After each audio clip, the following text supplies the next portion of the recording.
una perspectiva alternativa sobre aprender y conocer. La perspectiva alternativa empieza con la afirmación de que, en realidad, no existe una cosa que sea aprendizaje. En general, siempre aprendemos algo, y ese algo siempre está conectado, de algún modo, con uno u otro ámbito semiótico. En consecuencia, si nos ocupamos de si merece la pena aprender algo o no, de si es una pérdida de tiempo o no, refiriéndose a los videojuegos o a cualquier otra cosa, deberíamos empezar por plantearnos preguntas como las siguientes. ¿En qué ámbito semiótico se entra a través de este aprendizaje, el tradicional? ¿Es un ámbito valioso o no? ¿En qué sentido? ¿Está el alumno aprendiendo simplemente para comprender las partes del ámbito de que se trata? ¿O también participa más plenamente en el ámbito de aprender a producir significados en el ámbito? Necesitamos tener en cuenta que, en el mundo moderno, hay muchos más ámbitos semióticos potencialmente importantes que los que se muestran en las escuelas típicas. Es decir, en muchos de los casos, estudiantes han entrado en el ámbito semiótico de la física como un contenido pasivo, pero no como algo de acuerdo con lo cual pueden realmente ver y operar de nuevas formas en su mundo. Esos estudiantes no pueden producir significados en la física o comprenderlos en forma productivas. Cuando aprendemos un nuevo ámbito semiótico de una forma más activa y no como un contenido pasivo, entran en juego tres cosas. 1. Aprendemos a experimentar, ver, sentir y actuar sobre el mundo de nuevas formas. 2. Puesto que los ámbitos semióticos suelen ser compartidos por grupos de personas que los llevan como prácticas sociales características, obtenemos el potencial de unirnos a ese grupo social, de sentirnos afiliados con esa clase de personas, aun cuando es posible que nunca lleguemos a verlas a todas o incluso a ninguna cara a cara. 3. Obtenemos recursos que nos preparan para el aprendizaje futuro y para la resolución de problemas en el ámbito de que se trate, y, quizá lo más importante, también en otros ámbitos relacionados. Estas tres cosas participan en el aprendizaje activo, experimentar el mundo de formas nuevas, formar nuevas afiliaciones y prepararse para el aprendizaje futuro. En el caso del videojuego de Pikmin, el juego lo anima a concebirse a sí mismo como alguien capaz de solucionar problemas activamente, como alguien que insiste en tratar de solucionar problemas incluso después de cometer errores, como alguien que, en realidad, no considera los errores sino como oportunidades para la reflexión y el aprendizaje. Se anima al jugador a verse a sí mismo como alguien que soluciona problemas desde la perspectiva de una determinada criatura de fantasía, el Capitán Olimar, y de sus fieles ayudantes, los Pikmin. Y, en consecuencia, a salirse de su identidad real y jugar con las nociones de las perspectivas y de las identidades por sí mismas.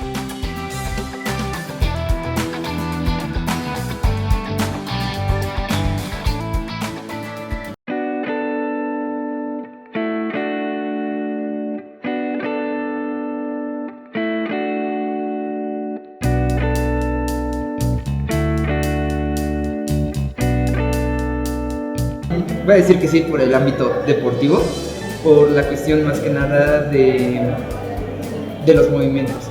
O sea, nuestros músculos están adaptados a una cuestión que fueron evolucionando para darnos cierta movilidad, y si no tenemos esta movilidad dentro de eso, se atrofia el propio músculo. Así que yo considero que los videojuegos sí son funcionales precisamente. Sí, porque he jugado algunos videojuegos que te retan un poquito a resolver algunos acertijos o a prácticamente resolver laberintos. Entonces, pues eso te ayuda un poco a desarrollar esa situación de poder resolver problemas rápido. Sí me ha cambiado mucho la perspectiva de cómo veo los videojuegos, porque antes sí los veía como un entretenimiento, pero ahora que estudio la licenciatura en arte digital enfocado a la animación, pues ya los veo incluso como un método artístico para crear diferentes piezas o diferentes cosas, porque hay videojuegos que nos dan esta oportunidad de crear objetos desde cero y hacer una gran obra o una pieza, cosa que no había visto antes. No lo considero como una pérdida de tiempo, lo considero más como un hobby. O sea, quizás como algo en donde puedes desestresar o empezar a jugar con tus amigos, o como un pasatiempo, podría decir. Creo que el aprendizaje que conlleva jugar algún videojuego nuevo es lo que más me emociona y lo que más me atrapa de los videojuegos, porque a mí me gusta muchísimo aprender. Entonces, cuando entras a un videojuego nuevo, es un mundo completo. Tienes que aprender mecánicas, tienes que aprender conceptos. Entonces creo que eso es lo que más me gusta y lo que más hace engancharme a un videojuego. Sí, yo creo que se desarrollan como muchas habilidades, pero una de las que yo noté más presente fue el aprender un nuevo idioma. antes de empezar a jugar videojuegos, yo no sabía absolutamente nada de inglés más que lo básico, ¿no? Y empecé a jugar videojuegos, principalmente Minecraft, con mis amigos, y pues empecé a conocer gente de Estados Unidos, de Europa, que pues me exigían hablar el inglés para poder comunicarnos, ¿no? Y fue como muy sorpresivo porque mi primer acercamiento al inglés fue un inglés que yo no conocía, porque en el mundo de los videojuegos se utilizan estos modismos que vienen muy de la cultura americana y que nosotros como externos a ella no sabemos qué onda, ¿no? Por ejemplo, se utilizan muchas acortaciones de las palabras para hacer más inmediata la comunicación. Y yo al principio no entendía porque todos hablaban de que BRB, AFK, GG, y yo decía, ¿qué está pasando? Y pues poco a poco vas aprendiendo qué significan esas cosas y que no son únicamente de la cultura de los videojuegos, pero nacieron ahí y que se utilizan, es como una modificación del lenguaje para inmediatizar toda la comunicación, ¿no? O sea, por ejemplo, AFK significa away from the keyboard, que es como de que lejos del teclado, que no voy a estar jugando. Y pues para no decir todo eso, se utiliza simplemente AFK. O GG, que es como good game, o sea, buen juego, jugaste chido, a los otros equipos cuando se acaba una partida. Entonces, todo ese tipo de cosas no hubiera aprendido si no hubiera empezado en el mundo de los videojuegos.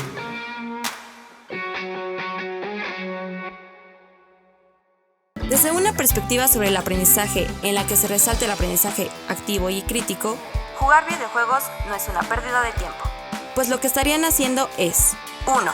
Aprender a experimentar, ver y actuar sobre el mundo de una forma nueva. 2. Obtener el potencial para unirse y colaborar con un nuevo grupo de afinidad.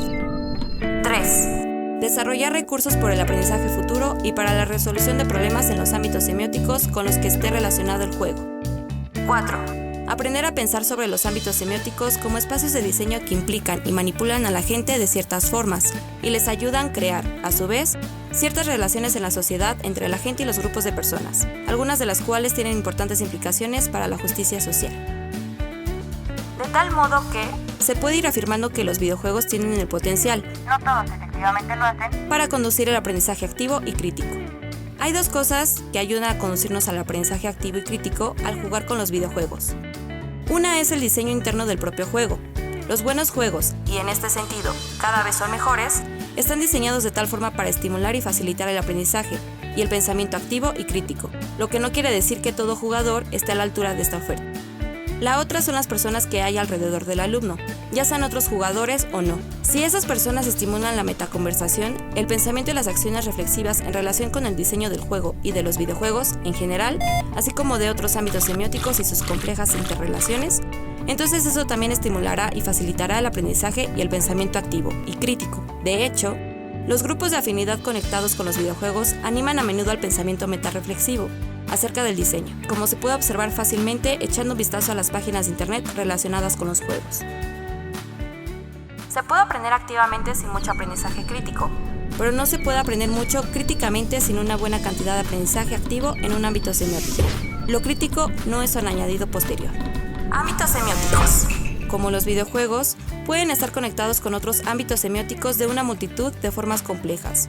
Una de ellas es que un determinado ámbito puede ser un buen precursor para aprender otro, debido a que los valores, normas, objetivos o prácticas del grupo precursor se parecen en algunos aspectos a los valores, normas, objetivos o prácticas del otro grupo. Algunas investigaciones han arrojado que los videojuegos han servido como un precursor fructífero para dominar otros ámbitos semióticos vinculados con ordenadores y otras tecnologías afines. De hecho, varios de esos jóvenes tienen la intención de estudiar en la universidad y graduarse en ciencia de los ordenadores o en áreas afines. Así pues, podemos preguntarnos, ¿pueden los diversos subámbitos del ámbito más grande de los videojuegos servir como ámbitos precursores capaces de facilitar el aprendizaje posterior, tanto dentro como fuera de la escuela?